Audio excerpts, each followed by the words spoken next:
Salut, bienvenue pour une nouvelle vidéo et pour un nouveau tag parce que j'ai l'impression que ça fait 1000 ans que j'ai pas fait de tag et j'aime bien faire des tags.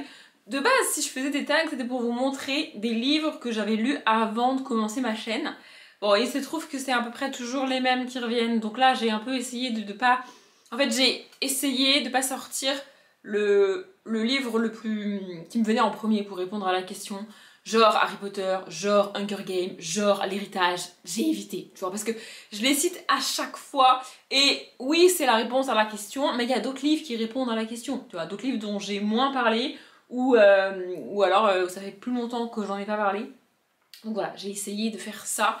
Il y aura quand même un ou deux bouquins que vous avez vus il y a pas très longtemps et dont j'ai déjà beaucoup parlé. Mais je pouvais pas faire autrement, il y a des questions où à un moment donné je peux pas, voilà. Bref, c'est donc le tag, vous l'avez vu dans le titre, des films Disney Channel. Ouais, je le fais à la française, franchement j'ai la flemme. Moi j'ai grandi avec Disney Channel, avec Hannah Montana et toutes ces séries là, je vais pas commencer à tous vous les citer, Jessie, Les Sorciers de Waverly Place, etc. etc. D'ailleurs c'est assez drôle de voir que pas mal d'actrices Disney Channel sont aujourd'hui ultra connues, principalement dans la musique, et que la plupart des gens ne savent même pas qu'elles ont commencé sur Disney Channel. Enfin bref, j'ai pas vu tous les films qui sont cités ici, mais franchement j'en ai vu beaucoup. Je vous dirai à chaque fois si je l'ai vu ou si je l'ai pas vu, vous allez voir, il y en a, je crois qu'il y en a un ou deux que j'ai pas vu, mais sinon je les ai tous vus, et puis alors il y en a que j'ai vu et revu et revu et que je connais par cœur. Hein. Voilà, il y a 11 questions, il me semble, enfin en tout cas je vous ai sorti 11 bouquins, donc soit j'ai oublié un bouquin, ça me paraît bizarre que ce soit un chiffre impair, j'ai un petit problème avec les chiffres impairs personnellement, mais bon, s'il y a 11 films Disney Channel, ben il y a 11 films Disney Channel, tu vois, je ne sais pas. Et par contre j'ai pas noté où j'avais trouvé ce tag, donc je rechercherai dans mon historique, ça va être compliqué, mais j'essaierai de chercher ça pour vous mettre ça en barre d'infos parce que évidemment j'ai pas créé le tag et il me semble, parce que je l'ai fait il y a un moment, mais il me semble que j'ai traduit les questions.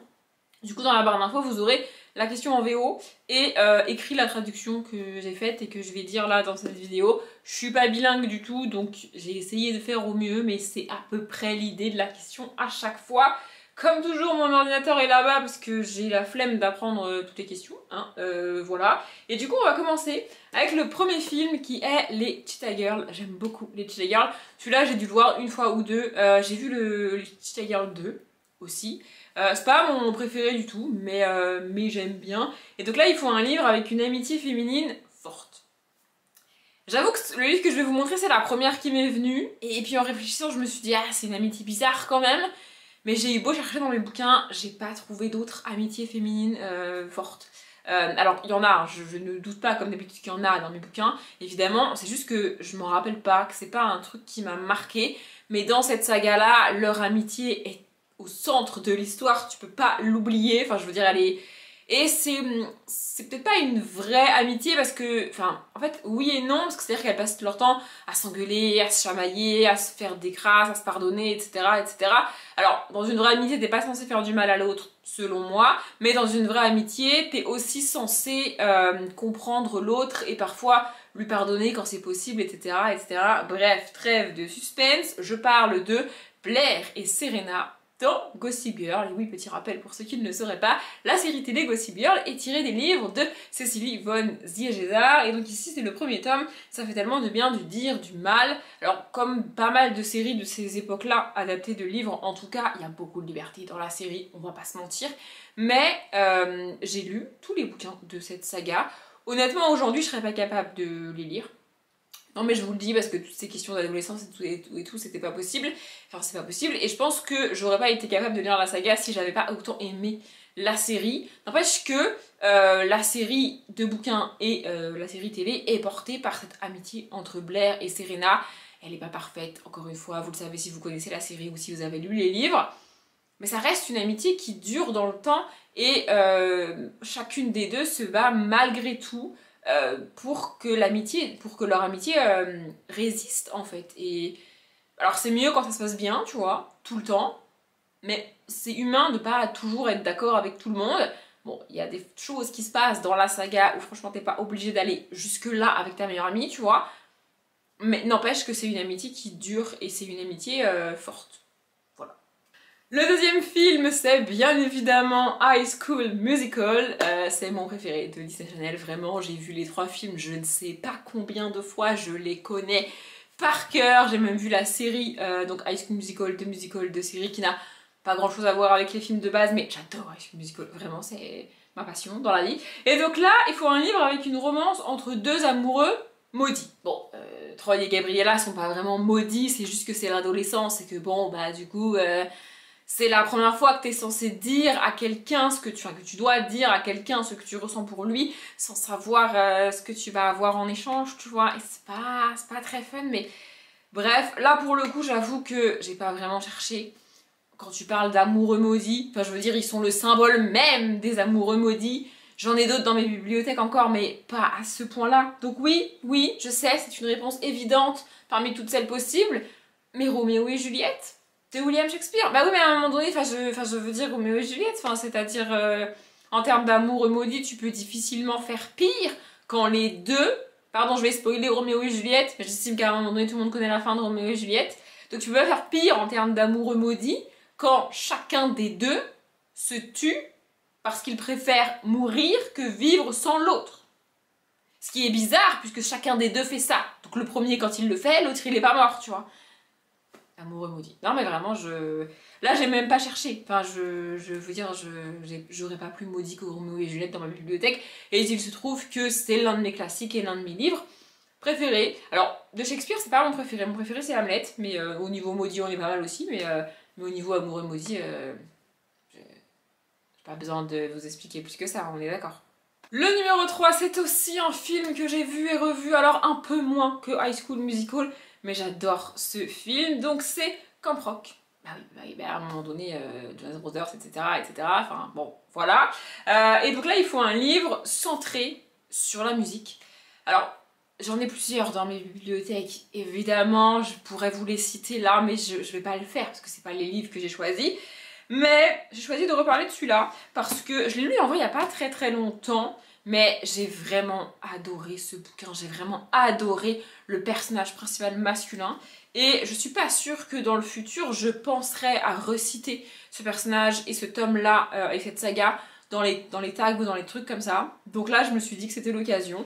J'ai choisi le tome 2 de Famous Love, donc Zayn, qui est le titre du tome et le nom du personnage principal masculin, parce que ici Zayn fait de la musique. On est dans une romance avec de l'inclusion pour personnes anxieuses, on va dire ça comme ça. C'est-à-dire que Zayn est reclus sur lui-même, il est littéralement enfermé chez lui. Parce qu'il il panique en public. Dès qu'il y a du monde, il panique. Le petit problème, en plus pour lui, c'est qu'il est très connu. C'est un musicien, un chanteur, un parolier aussi. Il écrit lui-même ses chansons. Donc il y a pas mal enfin, la musique est au cœur de l'histoire. C'est la question en même temps.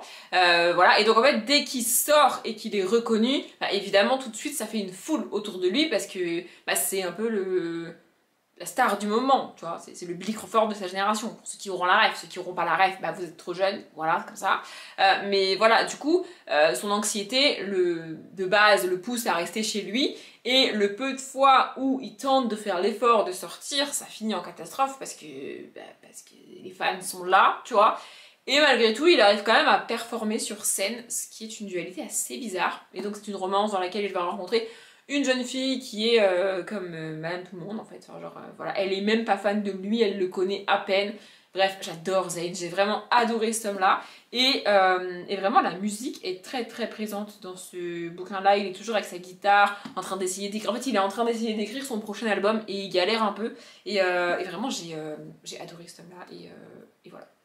Le film numéro 4, c'est Princesse Protection Programme. J'aime beaucoup ce film et en vrai, c'est un film que j'ai pas tant vu que ça. Je sais pas trop pourquoi, mais j'aime bien ce film. C'est un peu comme une autre version de... j'ai perdu le nom maintenant, c'est malin. Mais d'un autre film, je pense que vous voyez ce que je veux dire, de l'adaptation du journal de Mia, là. Je sais plus comment ça s'appelle, mais je pense que vous voyez, je pense que je l'écrirai là si jamais ça me revient. C'est à peu près la même version, une histoire de princesse, découverte, etc. Et d'ailleurs la question est totalement liée à ça évidemment, puisque il faut un personnage qui est une princesse, un prince, un roi ou une reine, mais qui doit le cacher. Et alors là, j'ai galéré de ouf, je viens l'avouer, parce que toutes ces histoires de royauté et tout, j'en ai pas beaucoup, et le peu que j'ai, bah ils le cachent pas, en fait. Donc, je vous avoue que les souvenirs de cette saga datent un petit peu. J'ai dans un coin de ma tête l'idée de la relire peut-être l'année prochaine ou l'année d'après, je sais pas trop encore. Mais on est quand même, on est de manière sûre et certaine sur une princesse. On est sur la princesse au cœur des 4 tomes de la saga, même si là c'est le dernier que je vais vous montrer du coup. Et on est alors sur une histoire de méchante reine. Bon, je pense que vous avez compris de quelle saga je parle. Je parle de Winter dans Les Chroniques Lunaires de Marissa Meyer. J'ai pas mieux en termes de princesse qui doit se cacher. En fait, c'est pas vraiment qu'elle doit cacher qu'elle est princesse parce que tout le monde sait qu'elle est princesse, mais c'est juste qu'elle doit fuir et se cacher en permanence parce que l'espèce de reine complètement starbée là, elle veut la buter. En gros, hein, voilà. C'est pas un spoil pour l'univers parce que ça reste l'histoire de Blanche-Neige, c'est-à-dire à un moment donné, Blanche-Neige est princesse et l'autre reine folle veut la buter. C'est l'histoire du dessin animé de base, tu vois. Enfin, du conte de base même. Donc voilà, bon, on est sur un énorme bébé. Je vous avoue que c'est ça qui me fait le plus peur dans la relecture des Chroniques Lunaires. Et en même temps, je me rappelle que quand j'ai lu ce livre-là pour la première fois, donc livre qui fait partie du top 3 des plus gros livres de ma bibliothèque quand même, et qui fait pas moins de, attendez c'est drôle, de 983 pages. Oui, voilà. La première fois que je l'ai lu, je suis arrivée à genre là. Ça c'est la fin, tu vois. Ça c'est la fin là. Et je me suis dit, oh non, c'est déjà fini. Je venais de lire plus de 900 pages et j'ai réussi à me dire, oh non, non, non, ça va se finir, je veux pas que ça se finisse. Voilà, et dans mon souvenir, j'ai pas mis tant de temps que ça à les lire. C'est difficile à articuler. Mais ouais, puis après, enfin, ça reste 4 tomes à lire en une année.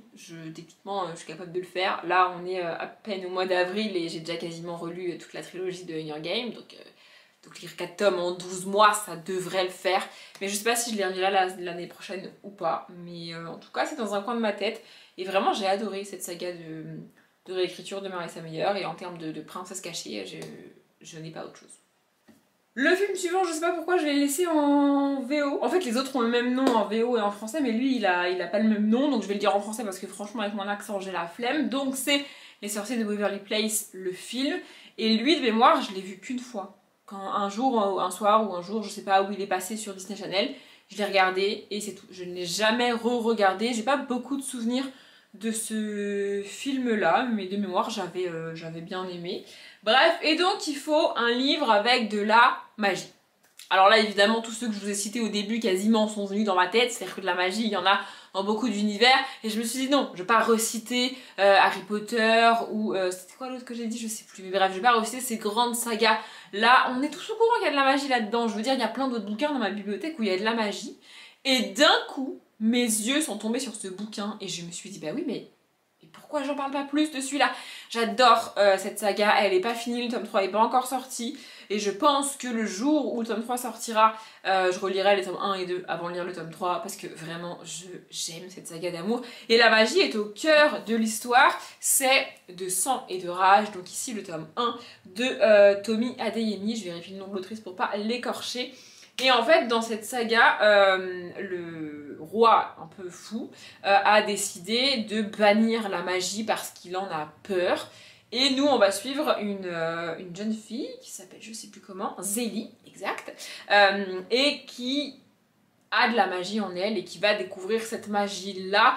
Et elle va un petit peu, sans s'en rendre compte, comme dans beaucoup de sagas en vrai, faire renaître la magie et découvrir tout ça. Je vous avoue que mes souvenirs de la saga commencent à être un peu flous, c'est pour ça qu'il est impératif que je relise les tomes 1 et 2 avant de lire le tome 3 quand il sortira. Je sais pas du tout quand est-ce que le tome 3 est prévu. Enfin, peut-être que je me renseigne, mais ça pourrait être une bonne idée parce que ce tome 1 commence à dater quand même. Ce tome 1 date de 2018. Ouais, 2019 pour l'édition que j'ai entre les mains, c'est-à-dire la traduction française. Ça serait peut-être pas mal qu'on ait le tome 3 à un moment donné ou un autre. Mais vraiment, la magie, alors elle est bafouée dans la saga, mais elle est quand même présente. Et on voit littéralement la renaissance de cette magie avec Zélie, avec son peuple. Il y a vraiment beaucoup de choses. Et le personnage masculin ici, oh mon dieu, j'adore le personnage masculin ici. Je sais pas comment il s'appelle, mais je l'adore. Voilà, il est, pour ceux qui savent et qui situeront par rapport à ce que j'ai déjà pu dire, il est pas très loin de Pita, dans mon cœur. Oui, voilà, on en est à ce stade-là. Oui, bah j'adore. Comment il s'appelle déjà? Non, c'est pas comme ça qu'il s'appelle, ça c'est le nom de sa sœur. Mais lui, il s'appelle comment? Ian. Non, Inan. J'adore Inan. Voilà. Et donc, magie, voilà. Et si vous connaissez pas cette saga, si vous l'avez pas encore lu, franchement, foncez. C'est absolument génial. Et c'est la première saga de l'autrice. Ça, c'est le premier roman de l'autrice. Franchement, c'est juste... je suis en admiration, vraiment. Le film suivant, c'est pareil, je l'ai vu une fois, j'ai bien aimé, mais on est sur un thème que je kiffe pas trop. Et d'ailleurs, j'ai galéré pour trouver un livre pour répondre à la question, puisque c'est Avalon High, donc la légende d'Avalon, en français il me semble, un truc comme ça. Et donc ils font un livre qui s'inspire d'une légende. Je n'en ai pas. Vraiment, je n'en ai pas. Je dois en avoir dans ma palle, mais du coup, je les ai pas encore lus, donc bah, ça marche pas. Enfin, je peux pas les présenter, puisque je présente que des livres que j'ai lus dans les tags, et vraiment j'en ai pas. Tout ce qui est légendes comme ça, genre je pense à des légendes, je sais pas, celtiques, anglo-saxonnes, etc. C'est pas des trucs qui me passionnent vraiment. Je vais plus être intéressée entre gros guillemets par les mythologies égyptiennes, bon, j'ai pas les mots, j'ai plus les nationalités, mais vous voyez ce que je veux dire. Égyptienne, c'est quoi les autres? Grecques, etc. Vous voyez, romaines, voilà, c'est ça, j'ai trouvé. Mais j'ai du mal à considérer la mythologie comme des légendes. Je sais pas pourquoi, écoutez, c'est comme ça, pour moi c'est deux trucs différents.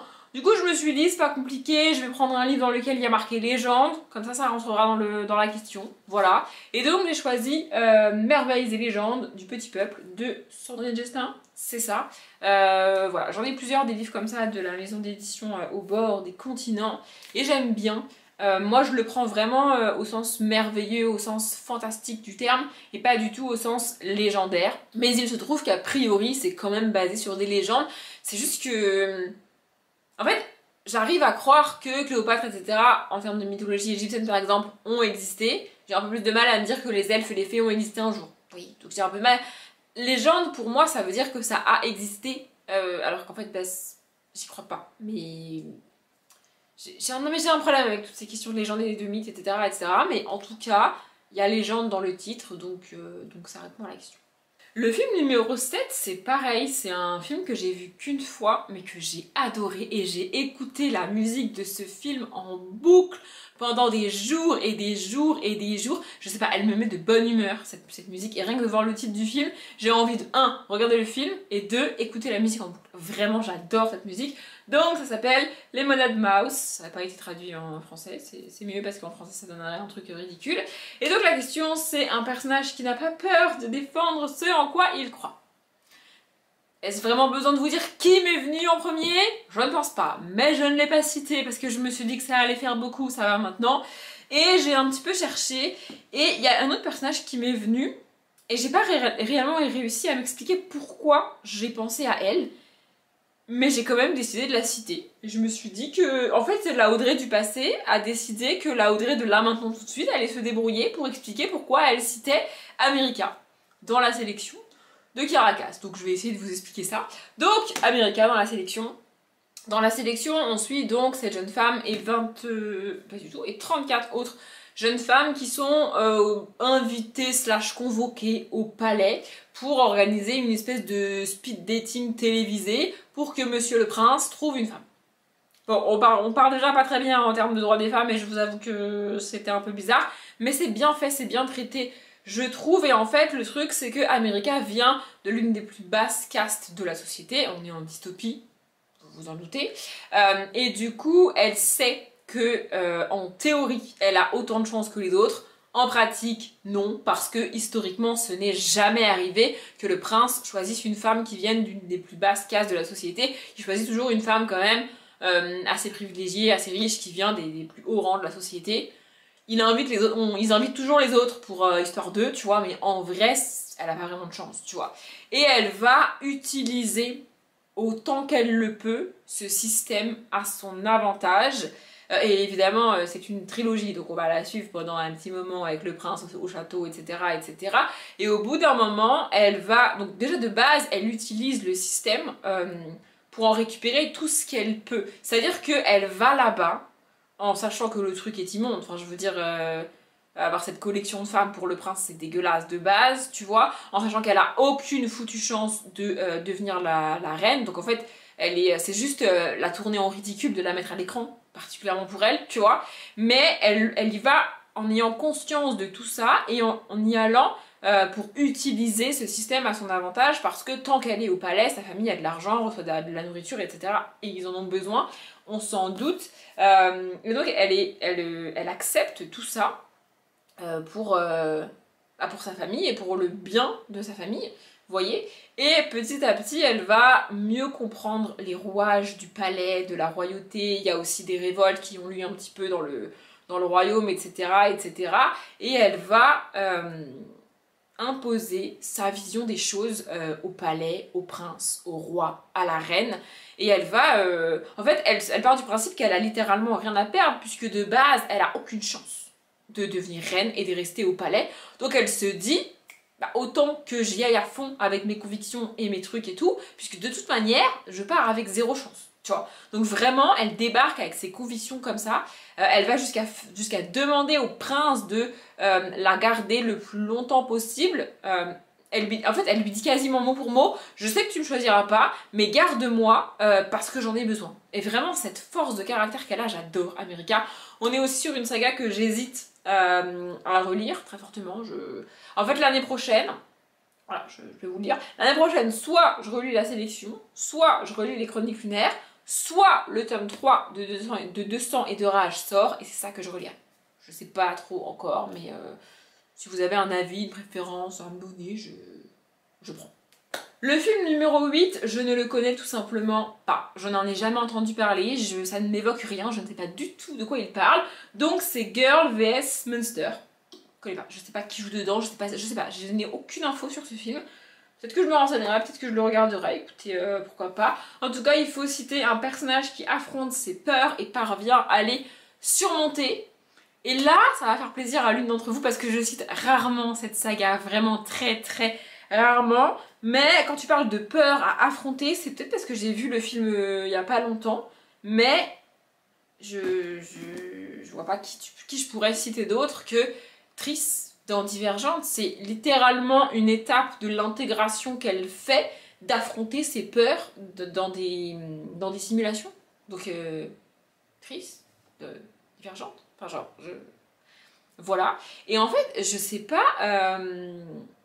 j'ai pas de souvenir. En fait, je me rappelle globalement de l'histoire de Divergente, en partie parce que j'ai vu des films, et parce que du coup, j'ai l'actrice dans la tête, et l'acteur d'ailleurs qui joue 4, mais je me rappelle pas du découpage au fil des tomes. C'est-à-dire qu'avant de relire Hunger Games, je savais ce qui se passait dans le tome 1, ce qu'on avait dans le tome 2, et le final du tome 3. À peu près, tu vois, j'avais cette séparation-là. Là, j'ai aucune idée de où s'arrête l'histoire à la fin du tome 1. Je ne sais pas, je ne sais plus. Je ne sais même plus quand est-ce que j'ai lu ces livres.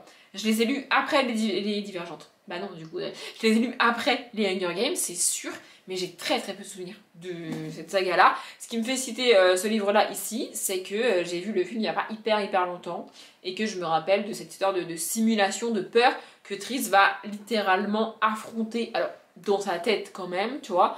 Mais elle affronte ses peurs vraiment. C'est le rite de passage pour intégrer la faction qu'elle a choisie en fait. Donc du coup elle y va quoi. Vraiment, je n'ai pas encore décidé si un jour si je relisais ou pas Divergente. Comme je vous ai dit, là j'ai un peu beaucoup de sagas à relire, hein, je suis un petit peu débordée. Alors techniquement je pourrais relire plus d'une saga par an, c'est pas faux. Mais je vais pas m'imposer ça parce que sinon ça va devenir trop compliqué. Relire des bouquins c'est quelque chose que je faisais pas du tout jusqu'à il y a 2 ans. Donc c'est nouveau pour moi de relire des bouquins. Donc je relirai probablement un jour Divergente, mais en attendant, Triss répond parfaitement à cette question. Le film suivant, c'est pareil, c'est un film que je n'ai pas vu. Ou alors peut-être je l'ai vu. Là, j'avoue que je suis pas très sûre. C'est Teen Beach Movie, donc un film d'été. Je vois à peu près l'affiche du film, je me doute à peu près de quoi on va parler. Mais je pense que en fait j'ai vu des extraits, j'ai dû voir genre une bonne annonce, un truc comme ça, et j'ai pas vu le film. Mais en gros, il faut citer un livre qui se passe en été. C'est assez facile. L'été, c'est une des saisons les plus faciles pour moi. Parce que genre, si tu me demandes un livre qui se passe en hiver, je vais galérer de ouf parce que j'en ai pas beaucoup. Et alors au printemps et à l'automne, bah, je sais pas, je sais plus. Mais l'été, j'en ai quand même 2 ou 3 qui me sont venus en tête. Et j'ai finalement décidé de citer celui-là. Donc c'est L'amour, la vie et ma liste de Casey West, qui est une romance que j'ai absolument adorée. En gros, on est, le livre démarre, on est à la fin de l'année scolaire, donc au début de l'été. Non mais c'est bien pour répondre à la question. Et on va suivre une jeune fille qui se fait une liste de choses qu'elle aimerait faire pendant l'été. Elle a son meilleur ami avec elle, je crois, un truc comme ça.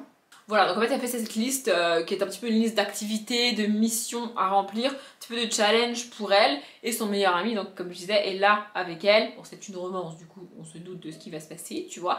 Et c'était assez mignon vraiment de les voir... de les voir galérer en fait. Vraiment, on a tous eu ce moment-là à 16-17 ans, ou peut-être plus tard, ou peut-être plus tôt, ça dépend des gens, tu vois. Mais on a tous eu ce que je disais tout à l'heure là, ce moment où tu dois dire à quelqu'un sans savoir ce qu'il va te répondre en fait. C'est terrifiant, en vrai c'est terrifiant.